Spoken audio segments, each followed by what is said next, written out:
Ajin Demi-Human. Is this manga worth reading?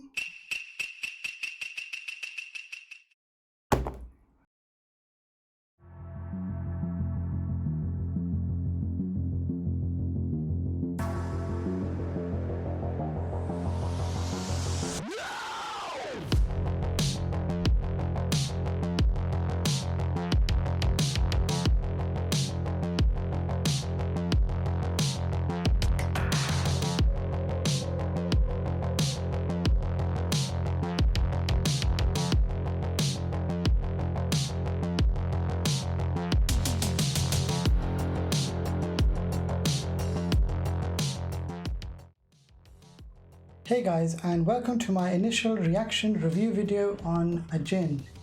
As you know, I've just started collecting manga, and this was one that I picked up in my first ever manga haul. Okay, so I believe that this is a seinen manga. I know it says here that the story is written by Suina Miura, but later on I think Miura isn't accredited for any of the next couple of volumes, and so the art and the story is both attributed to Gamon Sakurai. This was published with Vertical, and I currently only have the first volume, and I'm not 100%, but I think that there are 15 volumes available currently. One of the main reasons for picking up this manga was that it looked quite different from other manga. First of all, it's relatively smaller than your average manga, and if we just compare it to Spy X Family, we can see it is shorter than Spy X Family. I do feel that this is a nice size for the manga. It's quite easy to grip in your hand, and when you're reading it, it is quite comfortable. So our story is set in a world where humans coexist with demi-humans, or Ajin. These are immortal beings which humanity doesn't really know a lot about. And there's a very small, limited number of these beings. And of course, humans are desperate to capture them so that they can experiment on them and figure out a bit more information about what these creatures are. Now the story follows a student named K, or is it Ki? I'm not really too sure how to pronounce it, but I've pronounced him as K, so I'm going to just stick with K. And we meet him at school where he's being teased by a lot of his other friends that he might be an Ajin, or that he knows somebody that has an Ajin. And as they are goofing around, we see K traveling home and is run over by a lorry. All of his friends are in complete shock, and K miraculously is revived, and he discovers that actually he is an Ajin. And in the early chapters, what we see K trying to escape from the public, the police, who are after him, because there is a reward if you're able to capture an Ajin. And most importantly, the one group that he's trying to run away from is the government. And the government employs two agents who are tasked with trying to capture K or any Ajins so that they can experiment on them. Now, during the early chapters, and it's not a spoiler because this does happen quite early on in the manga, but what we find is that one of the government agents is attacked by a ghost-like figure, and actually kills the government agent, and she discovers then that she also is an Ajin. And towards the end of this chapter, we find out that some people have the ability to create these ghost-like beings, which they use for their own personal gain. And to be honest, when I was reading this manga, I felt a little bit overwhelmed because everything happens quite quickly. And I must say that, I was a little bit confused towards the middle and towards the end of the first volume. And so I had to reread it.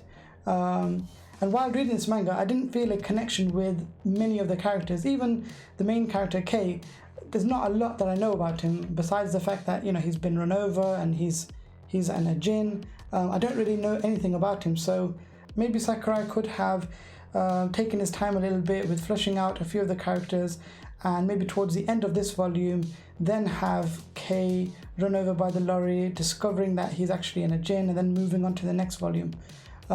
So from what I've read so far in terms of its story, I would say that I'd probably give this a solid 7 out of 10.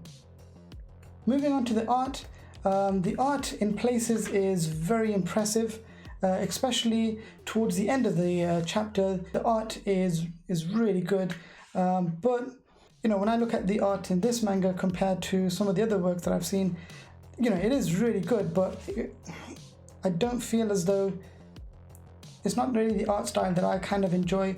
I mean, if you're looking at Kei here, you know, we can kind of see that a lot of its facial expressions, they're kind of lifeless, which, you know, I suppose that's a personal preference. But for me, I do like the art, but again, I know that I'm comparing it to the likes of Inyo Asano and Kentaro Miura. So for me, I would probably give the artwork a 6 out of 10.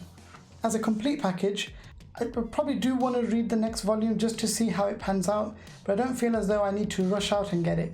I mean, if I compare it to a manga like Spy X Family, that's a manga that I really do want to read. I've already pre-ordered it. This, you know, I'm not really rushing to find out what happens next, but I would like to know what happens next. Maybe the characters will be fleshed out a bit more in the next volume. So as an overall package, you know, I'd give it a 7. So is this a manga that I would recommend? Well, it scored 20 out of 30, which again is a respectable score, but I would say that it's still quite difficult for me to say right now whether or not I would recommend this. I mean, I probably do want to read the next volume so that I can give you a better judgment on how I feel about this manga. Scoring it 20 out of 30 does mean that it is a middle shelf manga. It's not a comfortable middle shelf manga. I'd say it's towards the bottom of the middle shelf, if that makes sense.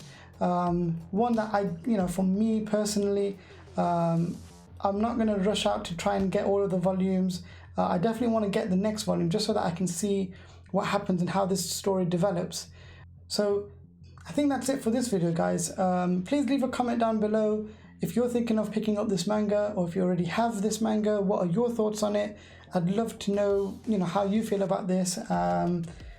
And, you know, please don't forget to leave a like if you've enjoyed this video, and please subscribe to my channel so that you get notifications for when I upload new videos. And as always, guys, thanks for watching and stay safe.